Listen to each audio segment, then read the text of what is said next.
अंतिम श्वास तक लड़ेंगे हड़ताल। पुरानी पेंशन के लिए हड़ताल के लिए बाध्य कर रही है सरकार। शशिकांत श्रीवास्तव। क्रमिक भूख उपवास के चौथे और अंतिम दिन बनारस रेल कारखाना में जुटे केंद्र व राज्य कर्मचारियों ने दिया था अंतिम श्वास तक। सरकार से लड़कर हर हाल में पुरानी पेंशन लेकर ही दम लेगा कर्मचारी, वरना आगामी लोकसभा चुनाव में सरकार को नुकसान उठाना पड़ सकता है। उक्त बातें पुरानी पेंशन बहाली को लेकर संयुक्त मंच द्वारा चलाए जा रहे क्रमिक भूख उपवास के चौथे और अंतिम दिन बनारस रेल कारखाना में भारी संख्या में जुटे केंद्र व राज्य कर्मचारियों ने भूख उपवास रखकर दे रही धरना में मंच के संयोजक शशिकांत श्रीवास्तव ने कहा, क्रमिक भूख उपवास में केंद्र एवं राज्य कर्मचारियों के अलावा शिक्षक व पेंशनर्स की सहभागिता रही, जिसकी अध्यक्षता comrade Pradeep Sharma zonal secretary और अरविंद श्रीवास्तव महासचिव बनारस रेल कारखाना ने भूख उपवास व धरना का संचालन किया। सह संयोजक सुनील सिंह, सचिव नार्दर्न रेलवे मेल्स यूनियन एवं एनडी सिंह, सचिव पूर्वोत्तर रेलवे मेल्स यूनियन ने संयुक्त रूप से कहा कि 1 जनवरी 2004 से केंद्र सरकार के कर्मचारी एवं अप्रैल 2005 से उत्तर प्रदेश कर्मचारियों के लिए पूर्व प्रदत्त पेंशन व्यवस्था समाप्त करके नई अंशदायी पेंशन व्यवस्था लागू कर दी गई है, जो कि शेयर बाजार आधारित व्यवस्था है। कर्मचारी समाज लगातार इस व्यवस्था का विरोध कर रहा है। धरना को संबोधित करते हुए दिवाकर द्विवेदी, मंडल अध्यक्ष दीपेंद्र कुमार श्रीवास्तव, मंडल मंत्री, राज्य कर्मचारी संयुक्त परिषद ने संयुक्त रूप से कहा कि देश व प्रदेश के लाखों लाख कर्मचारी एवं शिक्षकों द्वारा 27 जून 2023 को लखनऊ में और 10 अगस्त 2023 को दिल्ली के रामलीला मैदान में आक्रोश व्यक्त किया, परंतु केंद्र राज्य सरकार द्वारा अभी तक गंभीरता से लेकर विरोधाभासी बयान किया जा रहा है। इससे कर्मचारियों व शिक्षकों में आक्रोश बढ़ता जा रहा है। इसलिए आज पूरे देश का केंद्रीय व राज्य कर्मचारी एवं शिक्षक हड़ताल पर जाने से पूर्व भूख उपवास में सरकार का ध्यान आकृष्ट कर रहे हैं, जिसका निर्णय संयुक्त मंच द्वारा लिया जा चुका है। अध्यक्षता कर रहे कॉमरेड प्रदीप शर्मा ने कहा कि विगत 10 वर्षों से पुरानी पेंशन व्यवस्था बहाली की मांग पर संगठन द्वारा लगातार चेतावनी दी जा रही है, परंतु मांग पूरी न होने पर अब मजबूर होकर रेल का चक्का जाम किए जाने जैसा निर्णय हमारे कॉमरेड राष्ट्रीय संयोजक शिव गोपाल मिश्रा जी को लेना पड़ेगा।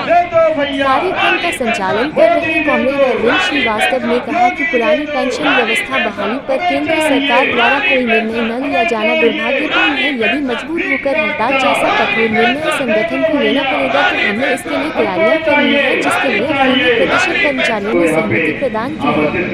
प्राथमिक शिक्षक संघ के मंडल सचिव, जूनियर हाई स्कूल शिक्षक संघ आनंद सिंह व जिला अध्यक्ष विशिष्ट यूटीसी वेलफेयर एसोसिएशन के यशोवर्धन त्रिपाठी ने कहा कि वर्ष 2014 में लोकसभा चुनाव के पूर्व प्रधानमंत्री एवं रक्षा मंत्री माननीय राजनाथ सिंह ने इस बात की घोषणा की थी, जब हमारी सरकार बनेगी तो हम पुरानी पेंशन व्यवस्था बहाल करेंगे।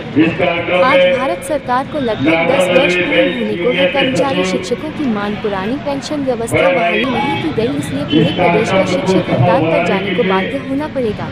धरना को सर्वश्री शशिकांत श्रीवास्तव, महिमा दत्त द्विवेदी, सुनील सिंह, एनडी सिंह, दिवाकर द्विवेदी, दीपेंद्र श्रीवास्तव, डीके सिंह, श्याम राज यादव, सुधांशु सिंह, जटाशंकर यादव, हरेंद्र यादव, रामाश्री यादव, जिलाध्यक्ष मऊ सुरेंद्र यादव, जिलाध्यक्ष गाजीपुर यशोवर्धन त्रिपाठी, आनंद सिंह, अजय कुमार, रंजीत सिंह, आशुतोष कुमार, राणा, गोपाल रंजन, नीता उपाध्याय, अतुल कुमार सिंह, विवेक सिंह, विजय सिंह, जटाशंकर यादव, अभिनव राय, रोहित शर्मा, आलोक वर्मा, संदीप यादव, जमुना यादव, हृदय पटेल, अमित यादव, एसपी राय, त्रिलोकीनाथ सिंह, अरविंद प्रधान, उपेंद्र सिंह, अभिषेक वर्मा, दिनेश राय, अरुण विश्वकर्मा, संजय कुमार, मनीष सिंह, संतोष विश्वकर्मा, श्रीकांत यादव, राकेश कुमार, सत्य कुमार श्रीवास्तव, भूलाराम, मृत्युंजय सिंह, शिव बाला प्रसाद, प्रदीप पाल, संतोष कुमार, अरुणेंद्र विश्वकर्मा आदि ने संबोधित किया। ऑल इंडिया न्यूज़ 24x7 के लिए वाराणसी से मुकेश पांडे की रिपोर्ट। मैं सुनील सिंह हूँ, सचिव नॉर्दर्न रेलवे मेल्स वाराणसी। यहाँ पे 4 दिन का धरना चल रहा था, भूख हड़ताल चल रही थी पुरानी पेंशन बहाली को लेकर, तो क्या निर्णय निकला और क्या कहना चाहेंगे आप? देखिए, निर्णय तो सरकार की तरफ से अभी कोई प्राप्त नहीं है, लेकिन सरकार की मंशा ठीक नहीं है। सरकार जो है हमारे सुन रहे हैं, जो लोगों की जानकारी है, वो हमारी हड़ताल की नोटिस को लेना नहीं चाहेगी। वो भयभीत है हमारे संघर्ष से और उनकी कोशिश ये होगी कि राम मंदिर का उद्घाटन करा के जल्दी से चुनाव की घोषणा करके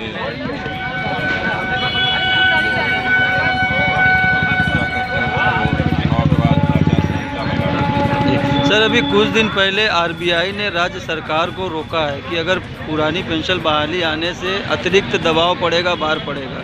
क्या कहना चाहते हैं सर? देखिए, आरबीआई जैसे इनको बड़े बड़े उद्योगपतियों का 25 लाख करोड़ रुपया माफ करने के लिए आरबीआई ने नहीं रोका है। ये सब देखिए बहानेबाजी है। मजदूरों की मांग को, जायज़ मांग को रोकने की बात है। याद करिए, आज़ादी से पहले इस देश में मजदूरी देने के लिए अलग तराजू बटखरे होते थे और बेचने के लिए अलग होते थे। ये आप लोग को मालूम होगा। सामंतवादी व्यवस्था की ओर जो है ये लौट रहे हैं, जो कि इस देश के लिए बहुत ही और इस लोकतंत्र के लिए बहुत ही खतरनाक है। धरने का अंतिम दिन है, क्या निर्णय निकला और कुछ आया शासन प्रशासन की तरफ से जवाब? नहीं, धरने का 4 दिवसीय धरने का हमारा कार्यक्रम था भूख उपवास का, और अभी तक सरकार की तरफ से कोई रूप स्पष्ट नहीं हुआ है। लेकिन सभी लोगों ने अपनी सहमति इस बात पर प्रकट की है कि यदि सरकार इस पर नहीं चलती, पुरानी पेंशन बहाल नहीं की, तो हड़ताल करने की घोषणा करनी चाहिए। 2024 का चुनाव नज़दीक है, तो क्या लगता है कि इससे असर पड़ेगा चुनाव पर? निश्चित रूप से चुनाव पर इसका असर पड़ेगा और दिखने में आएगा। और अभी तक जहाँ जहाँ भी चुनाव हुए हैं और इन्होंने ओपीएस पर कोई बात नहीं की है, वहाँ पे कर्मचारियों का सर्वाधिक मत जो है उनके विरुद्ध ही पड़ा हुआ है। ये स्पष्ट है इससे कि आगामी लोकसभा के चुनाव में इसका नुकसान नहीं। शशि जी, आप बनारस के बहुत ही जाने माने लोगों में और कहीं ना कहीं व्यक्तित्व में, पॉलिटिशियन में आते हैं। क्या कारण है सरकार की संवेदनहीनता का? क्या लग रहा है कि क्यों सरकार इतनी संवेदनहीनता से कार्य कर रही है इस योजना के लिए? देखिए, हम कोई राजनीतिक आदमी नहीं है, हम मजदूर नेता हैं और इस देश में यही एक अच्छी खासियत है लोकतंत्र में। यदि किसी की मांग पूरी न रहे और वो अगर सर्वजन की बात है और तो उस पर जो है संघर्ष करना हमें सिखाया है। तो ये हमारी पुरानी पेंशन बहाली की मांग चल रही थी और इस पर सभी लोग एकजुट हैं और हमें खुशी इस बात की है कि नए और पुराने सारे लोग इस पर आंदोलित हैं और ये जायज़ मांग है लोगों की। तो इसमें हम ही नहीं, आम जनमानस भी अब इस बात को समझने लगा है कि जब देश तरक्की कर रहा है तो 50% की जगह पर 5% पेंशन कैसे इसको प्राप्त होगी, कहाँ से इनको जीविकोपार्जन चलेगा, कहाँ ये वृद्धावस्था में अपने दुख सुख अपने सारा कुछ ये अपने उस धनराशि से कर लेंगे। तो ऐसे में अब जनमानस का भी हमें समर्थन प्राप्त है और आपने 2024 लोकसभा की बात की, इसका नुकसान सरकार को प्राप्त है। अभी यहाँ स्पीकर में बोला है कि चुनाव के पूर्व में वहाँ की जो इसमें राज्य सरकारें थी उन्होंने अपने यहाँ लागू किया था पुरानी पेंशन को लेकर के, और ये वो भी कुछ कंडीशंस पे कुछ जो है ये सरकार उनकी जो वहाँ पे एट प्रेजेंट सरकार थी जिन्हें लागू किया वो नहीं बन पाई। लेकिन इस बात की हमें खुशी है कि वहाँ पे कर्मचारियों ने सर्वाधिक मत इसी सरकार को दिया। सरकार से हम यही करना चाहेंगे कि देखिए, हम लोग कोई राजनीतिक नहीं है, हम लोग मजदूर के लोग हैं, काम करते हैं, उसके दाम की बात करते हैं। हमारी कोई नई मांग नहीं है। आपने नई पेंशन योजना लाई है, ये नई पेंशन योजना उसी प्रकार की साबित हो रही है जिस प्रकार से किसानों ने अपने आंदोलन को करके और अपने को बचाया, ट्रक ऑपरेटर्स ने जो अपने आंदोलन को किया और आपने उसको जो स्थगित किया, उसी प्रकार से नई पेंशन योजना भी है। आप भी इसको वापस ले लो, हमारी पुरानी को